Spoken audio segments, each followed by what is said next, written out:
नमस्कार साथियों, एक बार फिर से ब्रेन बॉक्स क्लासेस बक्सर में आप सभी का स्वागत है। आज प्रतिशत का जो मेरा दूसरा टाइप है, दूसरा टाइप में भी 4 क्वेश्चन होगा।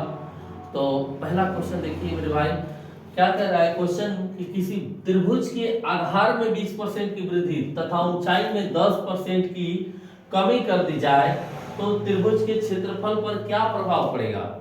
ठीक है, कह रहा है कि आधार में 20% की वृद्धि और ऊंचाई में 10% की कमी कर दिया जाए तो क्या प्रभाव पड़ेगा। तो ये सब क्वेश्चन जो आता है तो बच्चा लोग थोड़ा सा दिक्कत होने लगता है सबको, तो इसमें कुछ है नहीं। देखिए बता रहे हैं कैसे होता है। तो त्रिभुज का क्षेत्रफल पर क्या प्रभाव पड़ेगा। तो त्रिभुज का क्षेत्रफल बराबर क्या होता है बाबू, 1/2 और आधार गुणे ऊंचाई, यही ना होता है। अब कुछ तो नहीं करना है। ये जो 1/2 बाबू रहेगा सबके लिए है, ये 1/2 रहेगा ना, ये कांस्टेंट हो जाता है। कांस्टेंट मतलब अचर, अचर का मतलब होता है जो कभी बदलता नहीं है। तो ये तो अचर हो गया, ये तो ऐसे ही रह जाएगा। अब यहाँ पर आधार क्या कर रहा है, आधार में 20% की वृद्धि। तो अभी बताए थे पहला वाला टाइप में कि 100 में आप 20 जोड़ दीजिए और 100 से भाग लगा दीजिए, तो क्या हो जाएगा इसे, यहाँ पर तो 1.2 हो जाएगा। यही चीज है। तो यहाँ आधार में 20% का वृद्धि कर रहा है, तो यहाँ पर लिख दीजिए 1.2। और ऊंचाई में कह रहा है कि 10% की कमी, तो फिर यहाँ पर 100 में से 10 घटेगा तो 90/100, ये 0 तो ये हो जाएगा 0.9।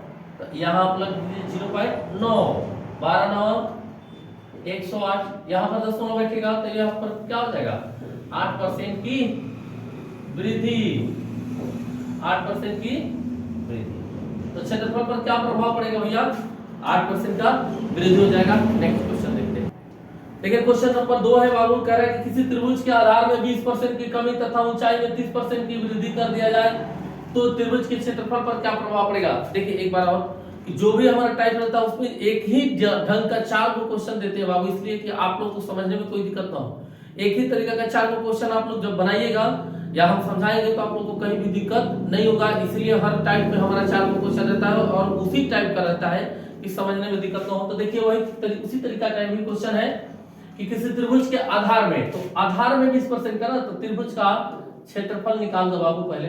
त्रिभुज का क्षेत्रफल क्या होता है, 1/2 और आधार गुणे ऊंचाई, यही होता है ना। तो ये कांस्टेंट होता है, तो आधार में 20% की कमी कर रहा है तो 20% का कमी मतलब 0.8, और वृद्धि कर रहा है ऊंचाई में 30% का तो 1.3।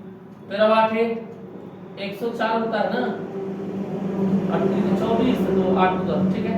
यहाँ से एक और यहाँ से एक और, यहाँ पर बैठेगा भैया आपका 4% का वृद्धि हो जाएगा। क्या हो जाएगा, 4% का वृद्धि। उसके क्षेत्रफल पर क्या प्रभाव पड़ेगा, तो 4% का वृद्धि। चलिए नेक्स्ट क्वेश्चन देखते हैं। चलिए देखिएगा 3 नंबर क्वेश्चन, फिर वही है चीज, केवल ये चेंज हो रहा है वृद्धि और कमी, समझने के लिए कर रहे हैं 4 क्वेश्चन। चलिए देखिएगा, किसी त्रिभुज के आधार में 50% की वृद्धि, क्या कहते भैया, 50% की वृद्धि।